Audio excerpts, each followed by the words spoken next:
أهلا بكم في حلقة جديدة من الحلقات اللي بنجرب فيها حاجات على مجموعتنا الشمسية، زي إن إحنا نشيل حاجة ونحط حاجة أو نضرب حاجة في حاجة. في النوع ده من الحلقات بنطلق العنان لخيالنا ونجرب تجارب علمية ونعمل اللي إحنا عايزينه. فيلا بينا نتفرج على مجموعتنا الشمسية ونجرب كده حاجات بسيطة. يلا بينا.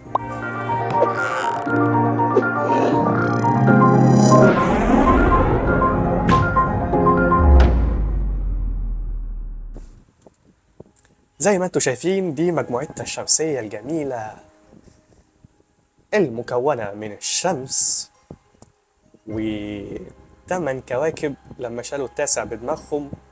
بلوتو حبيبنا، بلوتو كوكب جميل على فكرة. محدش يقول لك كده، محدش يقول لك غير كده. هو ضلمة شوية عشان بعيد عن الشمس، فاحنا مش شايفين اي حاجة دلوقتي، بس مش مشكلة. هنعمل ايه بقى؟ تعالوا نرجع كده للشمس واقول لكم انا في دماغي ايه، لان انا ما كنتش محضر الحلقة دي بصراحة. انا جاي اقعد ونجرب شوية حاجات براحتنا. كان نفسي من زمان قوي ان انا اشيل الشمس احط مكانها ثقب اسود. تعالوا نشوف اختيارات اللي عندنا. الثقوب السوداء طبعا انتوا عارفين ان هي انواع، فعندنا ثقب اسود بيساوي كتلة الشمس، وثقب اسود تاني كتلته اكبر من كتلة الشمس ب100 مرة، وثقب تاني اكتر من الشمس ب10,000 مرة، وثقب تاني اكتر ب1,000,000 مرة، وثقب اخير اكبر ب10 مليون مرة. وطبعا عندنا ساجيتيريوس ايه العملاق اللي بيسكن مركز مجرتنا درب التبانة. احط ايه؟ بصوا انا مش شرير، احنا نحط واحد قد كتلة شمسنا ب100 مرة. فيلا بينا. وي ونشيل الشمس. اوبس، شوف هيحصل ايه. طبعا احنا مش هنشوف اي تحرك دلوقتي لان احنا عاملين الوقت الثانية هي نفس الثانية اللي بتمر دلوقتي، فالحاجات بتمشي بالراحة. فاحنا هنعمل ايه؟ هنضرب الوقت، ولا اقول لكم بلاش نضرب، خلينا نغير، نخلي يعدي يوم ارضي في الثانية. 1 2 وهي يبقى الثقب الاسود بيجري داخل مين ده؟ هو كل حاجة، هو كل ما هو كلنا احنا. لا الارض ايه، هو كل حاجة بس انا مش عارف ايه هي. عطارد بيجري وراه كأنه، عطارد بيجري وراه مش لحم. والزهرة ابتدى هو يلف، كلنا بقينا بنجري ورا الثقب الاسود، بس الارض بتاعتنا الحمد لله بعيدة وما حصلهاش اي حاجة وبتلف زي ما هي. تعالوا نرجع لان انا شفت حاجة بتتاكل، بس انا مش لما اشوفها انا في الفيديو بقى. هشوفها معاكم. المريخ بيجري برضه وراه وحواليه الأقمار بتوعه فوبوس وديموس. نروح بقى نشوف الثقب الأسود إيه اللي بيحصل، وممكن نقلل الوقت ولا بلاش نقلل الوقت. أهو الثقب الأسود بتاعنا عامل تشوه في الزمكان. يعني أنا لو قلت للناس إيه تشوه الزمكان في الحلقات بتاعتي الناس هتفهم، فبتوع العلم يهدوا علينا شوية. مش لازم كل حاجة أقول حاجة بالتفصيل، يعني ما أنا عارف إن في حاجة اسمها تشوه الزمكان يعني.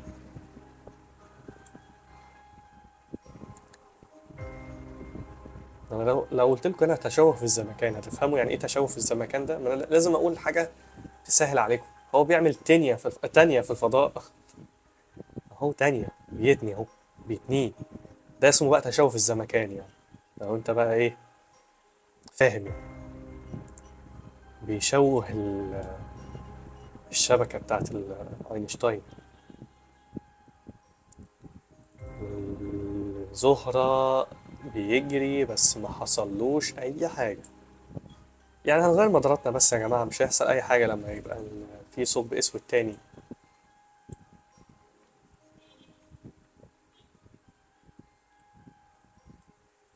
نشوف. عطارد راح فين؟ هو كل عطارد؟ عطارد اتاكل. ما شفناش عطارد بيتاكل. بس هو ساحب كل المجموعة الشمسية اللي ما بقتش شمسية، بقت ثقب أسود بحجم 100 ضعف كتلة الشمس.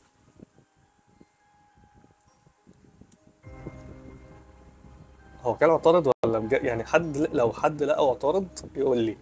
مش عارف ازاي هيقول لي، بس يعني هو كان عطارد. انا مش شايفه خالص. حتى مش شايفه خالص، لا. هو الزهرة اللي خلاص خد مدار ثابت عمال يلف نفس اللفة. وده كان الثقب الأسود اللي 100 ضعف الشمس بس. هو المريخ بقى ورا خالص، الأرض بعيدة، الحمد لله يا جماعة احنا هنعيش.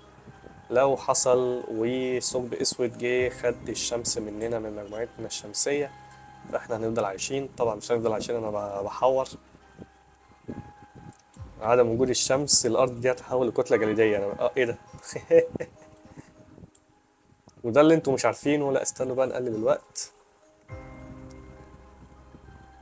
الأرض بقت كتلة جليدية.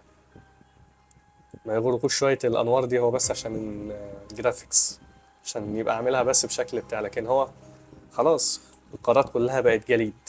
المفروض ان المايه دي تبقى جليد، بس هتبقى بقى اكيد بعد سنين كبيرة يعني. ممكن نسرع الوقت قوي، نفضل شايفين الارض ونفضل باصين عليها.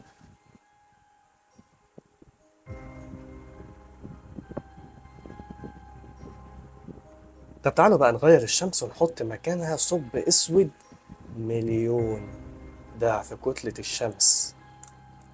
اوبا ده كبير. احنا نوقف في الوقت الاول ونشيل.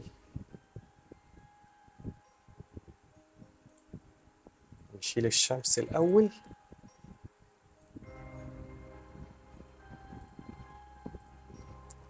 ونحط الثقبنا الاسود الجميل ابو مليون، ونشغل الوقت. بس بعد ما نطلع بره كده ونشغل الوقت،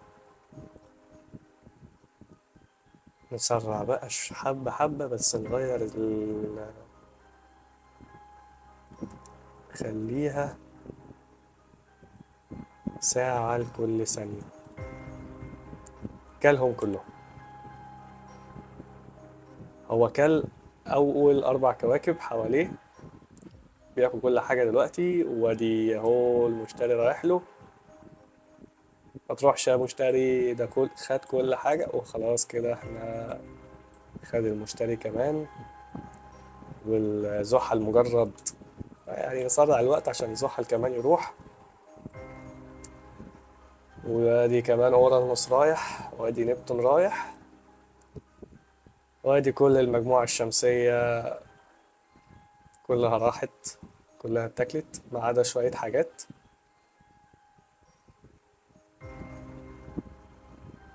تقريبا بس هم يعني هيروحوا بعديها خلاص يعني. اه شوية حاجات بس ايه اللي بقت عاملة مدار حوالين الثقب الأسود، بس هو شوه الزمكان وكل كل المجموعة الشمسية. فديك عرفت لو شلنا الشمس وحطينا مكانها ثقب أسود مليون كتلة، مليون ضعف كتلة الشمس، هياكل كل حاجة. أنا دمرت الكرة الأرضية، دمرتها. تعالوا نرجع تاني ونشوف. لو حطينا ثقب أسود مختلف أحسن إيه؟ مش هقول أصل لو 10 مليون ما احنا كده خلاص يعني. هنشيل الشمس، احنا بننسى كل مرة. هنشيل الشمس الأول ونحط مكانها ثقب أسود 10 مليون ضعف كتلتها. هو موجود بس هو كبير أعتقد. الله. هي دي مش محتاجة حاجة يعني دي.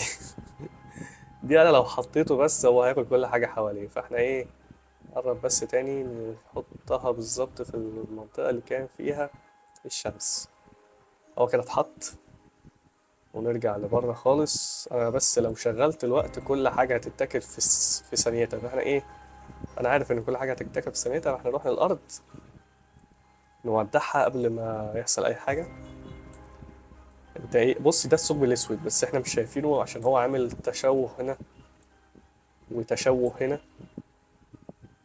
فاحنا ايه، بس لو عملنا كده هتشوفه كل، يعني برضه هو عامل تشوه في كل حتة.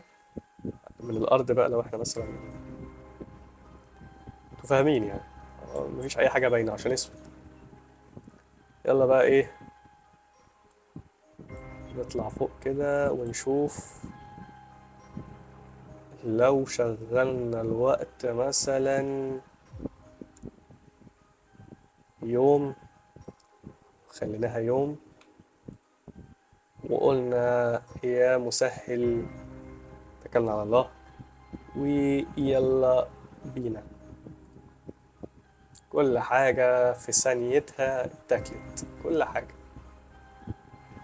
يوم واحد، يوم واحد كفيل ان مجموعتنا الشمسية كلها بلح من ثقب اسود 10 مليون ضعف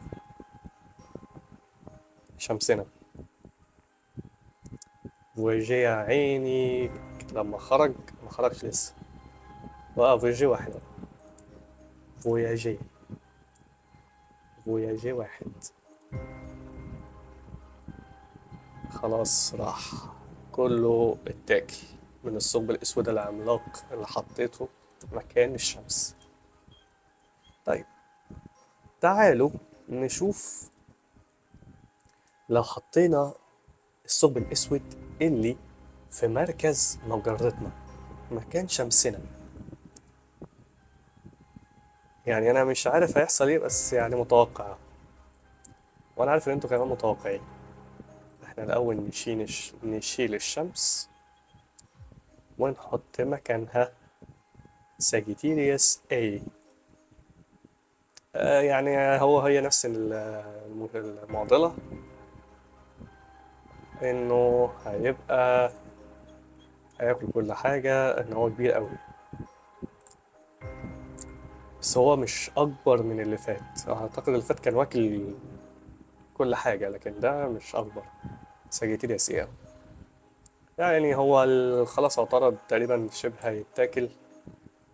وادي الارض بتاعتنا والزهرة والمريخ كله هيتاكل في ثانيتها لما اشغل الوقت. خلينا ما نخليش بقى يوم، خلينا نشوف بالساعة. لو عدى ساعة ومكان أرضنا ومكان شمسنا في ثقب أسود اللي بيسكن مركز مجرتنا، مجرة درب التبانة، نشوف هيحصل ايه. ويلا بينا بلاي.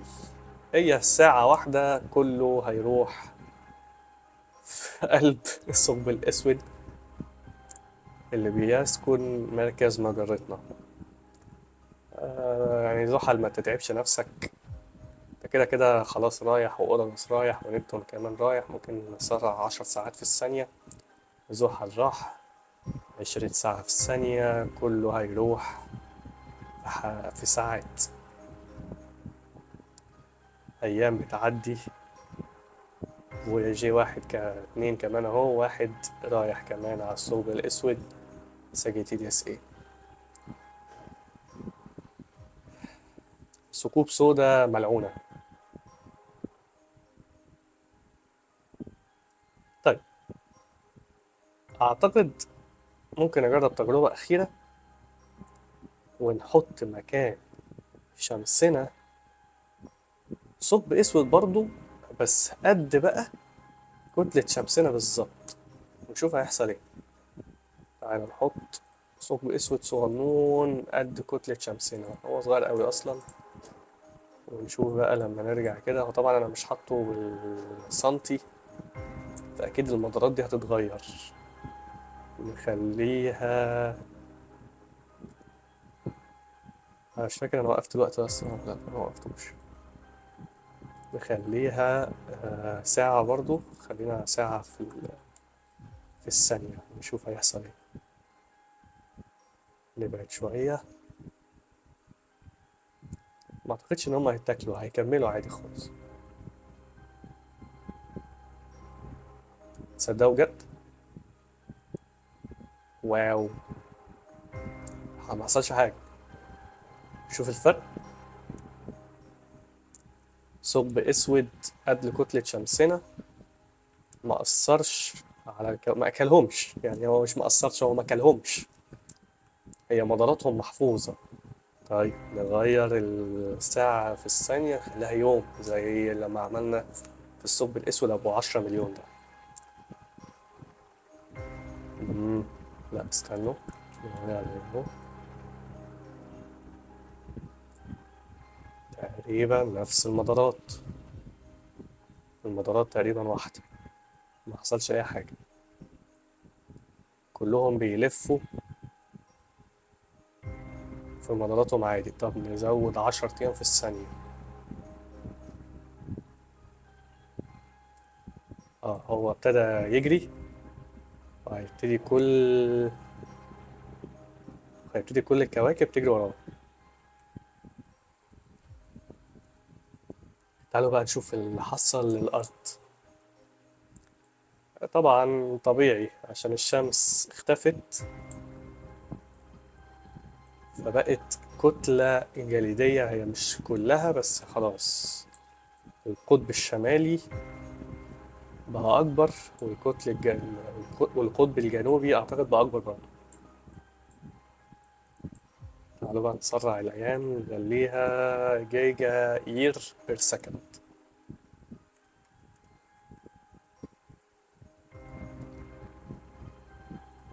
نضرب ده في 10. نشوف، أو نقعد نضرب في 10 لغاية ما نشوف الكرة الأرضية هتبقى كتلة جليدية واحدة إمتى. ده كله لو غيرنا ببلاك هول قد كتلة شمسنا بالظبط، نفس الكتلة بالظبط. سنين بتعدي على الكرة الأرضية الكتلة الجليدية. تعالوا نوقف ونشوف هيحصل ايه. القطب الشمالي بقى أكبر بكتير ودخل على روسيا وأوروبا كمان في الحتة دي. استراليا بقت كتلة بيضاء. ما يغركوش شوية الألوان دي، زي ما قلت لكم قبل كده مش أي حاجة أصلا. طب نشوف هابل. هل لسه شغال؟ بحالته. بس هو طبعا هيبقى وقف لأن مفيش شمس تدي أي حاجة يعني مفيش شمس تدي طاقة شمسية. ف... فهو وقف خلاص للوحاته الشمسية، فمفيش أي كهرباء داخلاله. والقمر بقى زي ما هو تقريبا. ايه ده؟ لا اختلف. ولا ده الدارك سايد اوف ذا مون؟ اعتقد دي، لا دي اعتقد دي الحتة اللي احنا مش بنشوفها، الوش اللي احنا مش بنشوفه. هو تقريبا الوش اللي احنا مش بنشوفه. بس انا مش عارف اشوف الوش اللي احنا عايزين نشوفه.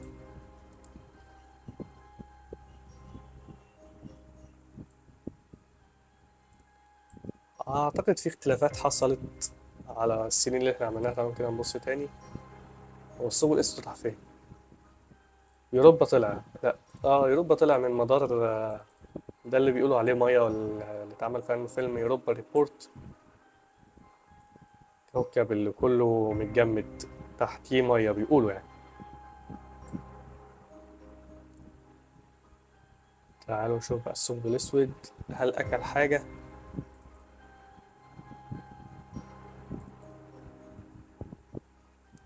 لا ما اكلش حاجه. هو بس سحب كل اقمار تقريبا من المشتري. ايو برضه اهو. وتيبا او تيبي. باركر سولار بروب الستلايت الصغير اللي كان بيصور الشمس عن قرب ده. هو صغير قوي اهو. لو عجبتك الحلقة اعمل لايك وشير وكومنت واعمل اشتراك في القناة وفعل زر الجرس عشان تشوف الحلقات دي وحلقات منها كتير تاني. وارجع شوف الحلقات اللي فاتت واعمل لي فولو على فيسبوك وانستجرام والتيك توك، هتلاقيني بنزل لهم اخبار جديدة دايما. وبكده خلص الكلام.